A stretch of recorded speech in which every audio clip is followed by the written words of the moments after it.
বৃষ্টিতে ভয় লাগে না সাহাব, বৃষ্টির পর কারেন্ট যাওয়াকে ভয় লাগে। ডেইলি 3 বেলা ব্রেকফাস্ট লাঞ্চ ডিনারের মতন 2 ঘন্টা করে কারেন্ট যাচ্ছে। বিজলি বিভাগ যা করে, 5 পড়ছে লাইট কাটো, বৃষ্টি হয়েছে কারেন্ট অফ করো, ঝড় হয়েছে কাটো, হাওয়া দিছে কাটো, প্রচন্ড গরম দুপুরবেলা বেরোনো যাচ্ছে না, আরে তাড়াতাড়ি লাইন কাটো, দাদুর বিয়ে লাইন কাটো, ইন্ডিয়া পাকিস্তান ম্যাচ, আরে লাইন কাটো, প্রত্যেক দিন লাইন কাটো, 2 ফোঁটা বৃষ্টি হয়েছে লাইন কাটো, হালকা হাওয়া দিছে সারা রাত্রি কারেন্ট অফ রাখো। যখনই গরমকাল আসে কারেন্ট বলে তাই আমি চললাম মহারাজ, আমি চললাম।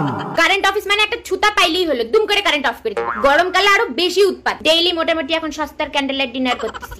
সব থেকে বেশি গালি খাওয়া ডিপার্টমেন্ট বোধহয় বিজলি বিভাগ। বৃষ্টি হইলো 2 সেকেন্ড, কারেন্ট সারাদিন অফ করে রেখে দিচ্ছে। তোদের এলাকায় কারেন্ট আছে, আমাদের এদিকে নেই। এটাই এখন কারেন্ট টপিক। রাত্রিবেলা একটু শান্তিতে ঘুমাইতে যাবে এসির তলায়, কারেন্ট অফ। ভোরের বেলা একটু শান্তি মতন ঘুমটা আসবে, দুম করে কারেন্টটা গেল। কি সমস্যা ভাই? সারাদিন কারেন্ট না থাকার পর যখন হঠাৎ কারেন্ট আসবে তুমি বলো উফ বাবা বাঁচা গেল, এবার আবার চলে গেল। আস্তে যাচ্ছে, আস্তে যাচ্ছে। আয় হায় ওয়ে হয়ে, আমাদের ইমোশনের সাথে খেলিস না। একবার যদি যায় আর আসার নাম করে না। 100% ফোন চার্জ হওয়ার পরও ফোন চার্জে বসায় রাখছি, ভরসা নাই তো কখন কারেন্ট চলে যায়। আজকাল তো এরকম অবস্থা হয়েছে যে একদিন যদি কারেন্ট না যায় আমার মনটা কিরকম অস্থির অস্থির করে, যে কি ব্যাপার আজকে কারেন্ট যাচ্ছে না কেন। শোনো, যদি আমি অনলাইন না আসি বুঝবে যে বাড়িতে কারেন্ট নেই। তুমি কি গরমে অতিষ্ঠ হয়ে যাচ্ছ? আমি কনসা সাইবেরিয়াতে বসে আছি, লাইক করো।